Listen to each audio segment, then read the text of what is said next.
الحمد للہ نعبده ونستعینه ونستغفر به ونعوذ باللہ من شرور انفسنا ومن سیئات اعمالنا من یهد اللہ فلا مضل له ومن یضلل فلا هادی له اما بعد اعوذ باللہ من الشیطان الرجیم بسم اللہ الرحمن الرحیم یا الذین آمنوا اتقوا اللہ وقولوا قولا سدیدا یصلح لکم اعمالکم ویغفر لکم ذنوبکم ومن یطع اللہ ورسولہ فقد فاز فوزا عظیما صدق اللہ العظیم۔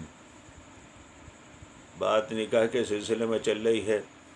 میں نے یہ بات عرض کی تھی، رسول اللہ صلی اللہ علیہ وسلم نے 3 آیتوں کا انتخاب کیا نکاح کے موقع پر، اور تینوں آیتوں میں تقوی کا تذکرہ ہے۔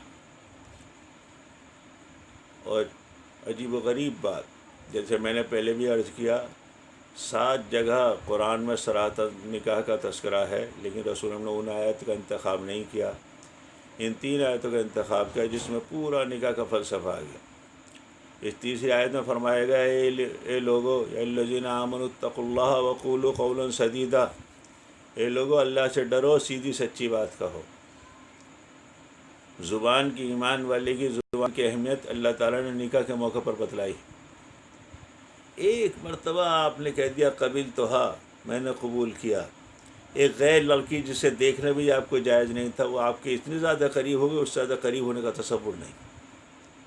ایک ایمان والے کی زبان کی اہمیت اللہ تعالیٰ نے اس آیت کے اندر بتائی ہے، اور خاص کر نکاح کے موقع پر ایمان والے کی زبان کی اہمیت نکاح کے موقع پر بتلائی گئی۔ قولوا قولا سدیدا، سیدھی سچی بات کہو۔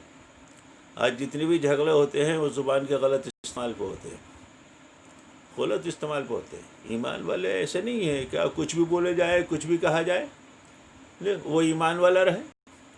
ہمارے دادا محمد النواز صاحب کہا کرتے تھے کہ میں نے خود سنا جواہر لال نہرو جھنڈے والے پارک میں تقریر کرتے ہوئے کہہ رہے تھے، میں ہندو نہیں ہوں، میں ہندو نہیں ہوں، میں ہندو نہیں ہوں، پھر وہ ہندو، ان کا کاریہ کرم ہندو کی طرح کیا گیا۔ ایک ایمان والا ایک مرتبہ کہتے ہیں میں مسلمان نہیں ہوں، اسی وقت بیوی ان کے نکاح سے نکل جائے گی اور مسلمانوں کو قبرستان میں اسے جگہ نہیں ملے گی۔ چومی گویم مسلمانم بلردم کہ دانم مشکلات لا الہ۔ مسلمان ہیں آپ اور آپ کچھ بھی کہے جائیں، شریعت نے اس کی قطعی اجازت نہیں دی، قطعی اجازت نہیں دی۔ اس لیے زبان کو بہت سوچ سمجھ کر استعمال کرنا چاہیے۔ فقہا نے لکھا ہے کہ اگر کسی شخص کو کوئی کہہ لے گا تم کہاں رہتے ہو، وہ کہیں میں فلاں جگہ رہتا ہوں، اچھا وہاں اللہ بے کے پچھواڑے، یہ جملہ کہنے سے انسان اسلام سے خارج ہو جاتا ہے۔ یہ جملہ کہنے سے انسان اسلام سے خارج ہو جاتا ہے، یہ جملہ استعمال کرنے سے۔ بڑی نزاکت ہے اسلام کا۔ کوئی شخص کہے کہ شریعت میں تو یہ ہے، ارے شریعت اپنے پاس رکھو، اس سے اسلام سے خارج ہو جاتا ہے۔ میں اکثر کہا کرتا ہوں داڑھی نہ رکھنا گناہ، لیکن داڑھی کا مذاق بنانے سے اسلام سے خارج ہو جاتا ہے۔ کسی بھی سنت کا مذاق بنانے سے انسان اسلام سے خارج ہو جاتا ہے۔ اس لیے زبان کی بڑی اہمیت ہے اسلام، نکاح کے موقع پر خاص کر بتلائی گئی۔ آپ اگر اپنی بیوی سے یہ کہتے ہیں کہ تمہاری گردن میری ماں کی طرح ہے، تمہاری پیٹھ جو ہے میری بہن کی طرح ہے، تمہارا ہاتھ میری پھوپھی کی طرح ہے، بیوی حرام ہو جائے گی۔ اسے زہار بولتے ہیں شریعت کی نظر میں۔ یہ اسلام لانے سے پہلے، رسول اللہ علیہ وسلم کے زمانے سے پہلے، یہ تو بالکل سب سے سخت طلاق تھی، یہ بہت سخت والی۔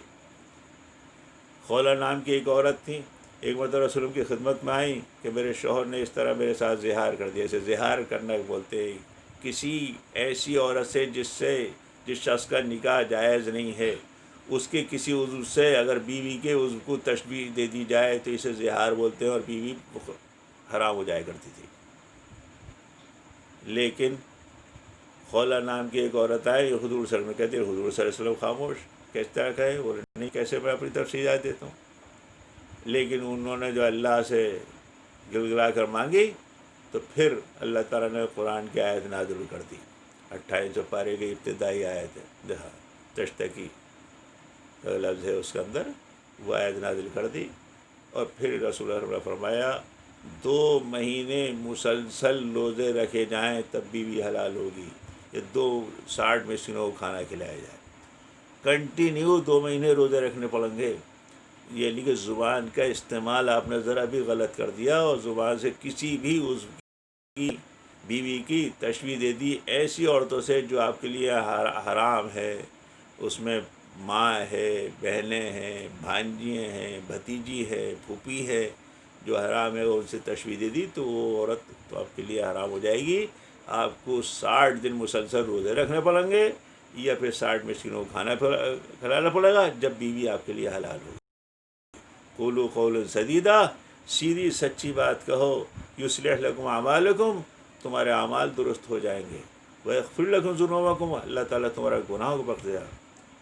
فقط فاز فوزا عظیما ومن یطع اللہ ورسولہ، جو اللہ اس کے رسول کی اطاعت کرے گا فقط فاز فوزا عظیما، وہ بہت مکمل کامیابی کے اندر وہ رہے گا. کامیابی پوری اس طرح اسے کامیابی ملے گی اللہ اور رسول کے حکم کا مان کے چلنے میں. اس آیت کا انتخاب نکاح کے موقع پر بتا دیا. آج مسئلہ کیا ہوتا ہے؟ تمام جھگڑے زبان کی بنیاد پر ہوتے ہیں. ایک شخص کا قول ہے عورت کی زبان زیادہ چلتی ہے، مرد کا ہاتھ زیادہ چلتا ہے. آج بیٹھے ہوئے کچھ بھی بولتے ہیں. یعنی اتنی نزاکتیں ہیں اس کے اندر. پاکستان میں ایک میاں بیوی ڈرامے میں کام کرتے تھے، انہوں نے ڈرامے میں طلاق دے دی اسے. انہوں نے کہہ دیا طلاق ہو گئی، طلاق ہو گئی. اس لیے یہ بات ذہن کے اندر ہے. آج لوگ آتے ہیں ہمارے دروازے پر آ کے، مولانا مجھے معلوم ہے، بولے غصے میں اسے طلاق دی، بہت غصے میں تھا یہ. میں نے مجھے بتا دیے کہ آج تک کبھی کسی نے کہا ہو بیگم آپ بہت اچھی لگ رہی ہیں، تشریف رکھیں لہٰذا میں آپ کو طلاق دیتا ہوں. غصے میں دی جاتی بھائی. مولانا کوئی گنجائش نکال دیجیے. گنجائش آپ یہاں پر ریوالور سے گولی ماریں اور ڈاکٹر کے پاس پہنچ جا کے کوئی گنجائش بھائی ہمارے ہاتھ میں ہے نہیں گنجائش. لوگ یہ سمجھتے ہیں کہ ہم کہیں سے کہیں گنجائش نکال سکتے ہیں. ہمارے ہاتھ میں ہے نہیں، ہمارے ہاتھ میں ہے نہیں کہ ہم گنجائش نکالیں. اس لیے یاد رہے نکاح کے موقع پر رسول اللہ صلی اللہ علیہ وسلم نے زبان کا استعمال بتایا. قولوا قولا سدیدا، سیدھی سچی بات کہو. اس لیے میاں بیوی کے درمیان میں جب گفتگو ہو شوہر کو بہت سوچ سمجھ کے بولنا چاہیے انشاءاللہ. اور جو کنایہ وغیرہ سے جو طلاق ہو جاتی ہے انشاءاللہ وہ طلاق کے موضوع پر جب آئے گا تو اس میں بیان کروں گا. اس لیے یہ بات بتائی کہ زبان کا استعمال انسان بہت سوچ سمجھ کے کرنا چاہیے. امام شعبی رحمۃ اللہ فرماتے ہیں کہ بعض لوگ ایسے عقل ان کے ساتھ ہوتی ہے، بعض لوگ ایسے ہوتے ہیں عقل ان کے پاس ہوتی ہے، بعض لوگ ہوتے ہیں جن کے عقل ان کے قریب بھی نہیں بھٹکتی. جن کے عقل جن کے پاس ہوتی ہے وہ بات کو کہنے سے پہلے سوچتے ہیں. عقل جن کے پاس ہوتی ہے آس پاس وہ کہنے کے بعد سوچ لیتے ہیں کہ ہاں مجھ سے یہ غلطی ہو گئی.